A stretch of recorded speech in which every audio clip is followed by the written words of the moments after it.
Public outrage this week after images of a scarred landscape at the foot of the Gros Piton at Anse-Louvet in Soufrière went viral. The chafed terrain is reportedly part of ongoing construction of a villa in one of the built zones in the Piton's management area. Questions abound as to the status of the project, with the St. Lucia National Trust requesting information on the development in the Piton's management area.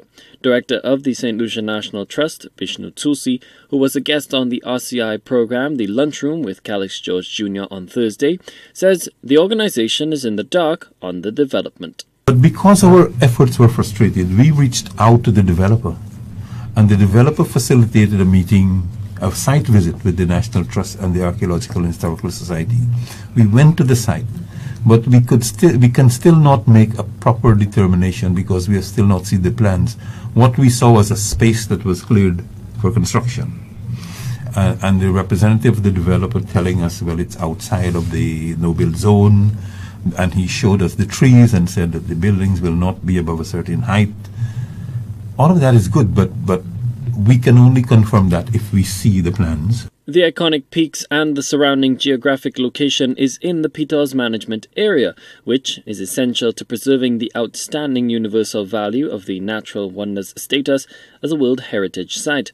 A Limits of Acceptable Change survey defines the scope of development within the PMA, demarcated by built and no-built zones with specific standards. The PMA Advisory Committee, PMAC, comprising a number of agencies, including the National Trust, oversees the coordinated sustainable management of the PMA. The PMAC provides keen insight on recommendations on construction and other activities in the area, which would include the much-talked-about villa. In October of last year, the Physical Planning Department made a presentation to the PMAC on that proposed development. Based on that presentation and the answers to questions that the PMAC asked, the PMAC determined that that development was within the no-build zone and that it will impact on the outstanding universal value of the site, that it was inconsistent with the limits of acceptable change study, and the PMAC rejected the development. That was communicated to the DCA. We subsequently learned that the project was going ahead. We approached the PMAC to find out what was happening. We were not getting any responses. We went directly to the DCA, and we were still not getting any answers. But we are hearing through the grapevine that a different plan was approved. But we don't know. So not the plan that was submitted to you. That is what we were told. Some other plan, but which should have come to you nonetheless. Which should have come to the PMAC. The PMAC. Yeah. Tulsi claims that the agencies of late have not been consulted. We were never invited to a meeting to look at a second set of plans. So we don't know what was approved. We don't know what the conditions are. We don't know if they are consistent with the limits of acceptable change study.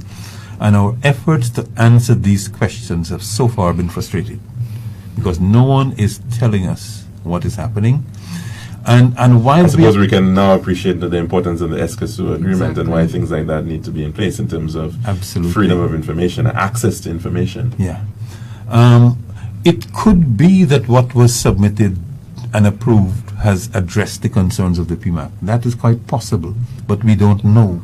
Concerned citizens and conservationists say the Ministry of Physical Development and the Development Control Authority, key government agencies, would most likely have the answers to the myriad of questions on the villa.